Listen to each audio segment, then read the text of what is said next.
ओम भूर्भुवः स्वः तत्सवितुर्वरेण्यं भर्गो देवस्य धीमहि धियो यो न प्रचोदयात्। यह मूल गायत्री मंत्र से कौन परिचित नहीं है।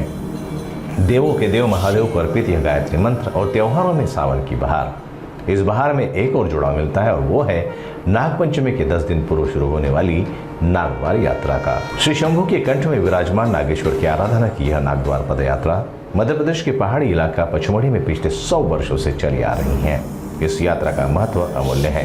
कहते हैं कि अमरनाथ की यात्रा की जितनी ही कठिन यात्रा यानी यह नागद्वार यात्रा होती है। धूपगढ़ के चिंतामणि गणपति का दर्शन कर इस यात्रा की शुरुआत होती है। काजरी गांव में उतरने के बाद फिर पद्मश्री स्थित गुफा में नाग देवताओं के दर्शन के पश्चात आगे अन्य स्थान जैसे चिंतामणि मंदिर, चित्रशाला, गुप्तगंगा, हल्दीशेष, चंदनशेष, निशानगढ़, नंदीगढ़ जैसे कठिन पर्वतीय स्थल और अंत में दमगढ़ से होते हुए अत्यंत संकरे एवं पहाड़ी रास्तों से ये यात्रा करनी होती है। लाखों भाविकों की भक्ति का, आस्था का दिव्य संगम इस यात्रा में दिखाई देता है।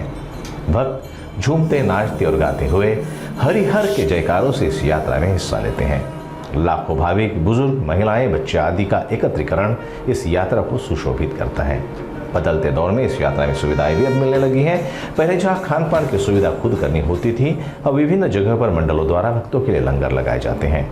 ये पहाड़ी इलाका वन विभाग के अंतर्गत आता है तथा पहले की अपेक्षा यहाँ पर प्रशासन द्वारा सुरक्षा बल के साथ पुलिसकर्मियों का भी चाक चौबंद पहरा रहता है।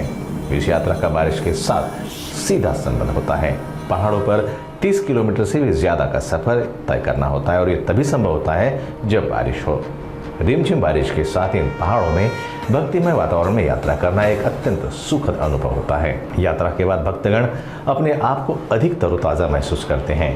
इस यात्रा में नागपुर से शामिल होने वाले भक्तगणों की संख्या भी लाखों में है और यात्रा सुचारू रूप से हो इसलिए प्रशासन की ओर से बस और अन्य यातायात सुविधाओं का विशेष ख्याल रखा जाता है। यहाँ जाने वाले भक्त हरिहर कहते हुए ये जरूर कहते हैं कि जीवन में एक बार ही सही नागद्वार की यात्रा जरूर करनी चाहिए, जो शिव के करीब जाने का एक भक्तिमय मार्ग है। हर हर महादेव।